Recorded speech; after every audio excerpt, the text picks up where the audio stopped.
So it's the trio that began for Colorado. McKinnon across the blue line.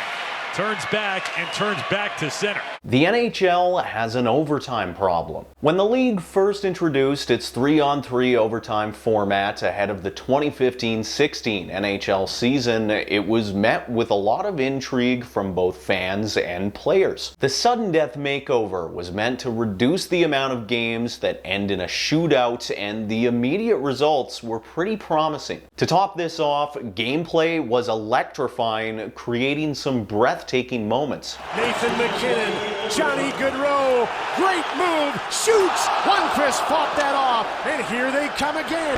At center, Henrik Sedin was all alone. McKinnon's all alone. He shoots, he scores!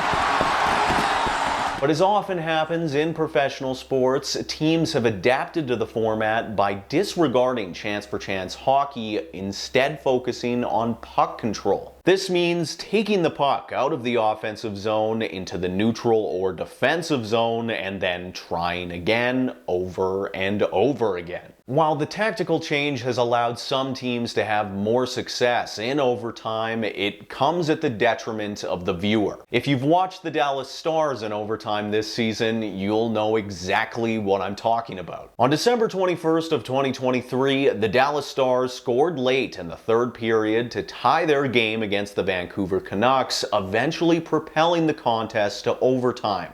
After 4 minutes and 50 seconds of the extra frame, Matt Duchene ended the game on the Stars' second shot of the period, while Vancouver managed only one shot of their own. That's 3 total shots in almost 5 minutes of overtime, in which Dallas dominated possession and had multiple other opportunities to shoot the puck. To use this period as a summary statement might be a bit of a stretch. Not every overtime plays the exact same way, but it is becoming more and more common within the NHL and suggests a shift from what 3-on-3 overtime originally provided. So what could or should the NHL do about this? I think the majority of fans can agree that going to a shootout is far from the most optimal way to end a hockey game. One suggestion is to add another 5 minutes of overtime gameplay. An additional 5 minutes could require coaches to use more of their lineups, which could create line mismatches and more chances. Another suggestion is to implement a rule change that could prevent teams from taking the puck out of the offensive zone continuously. Similar to the half-court rule in basketball, a team could be penalized if they cross back over the center line once they initially cross it. Then a more radical suggestion is to reduce the amount of players on the ice even further. After 5 minutes, maybe you get 5 minutes of 2-on-2, and if no goals are scored after that, maybe you even go to 1-on-1. Who knows? We're just spitballing here. While no imminent revisions have been discussed by NHL brass, it's something that the league may need to investigate if this trend continues to progress.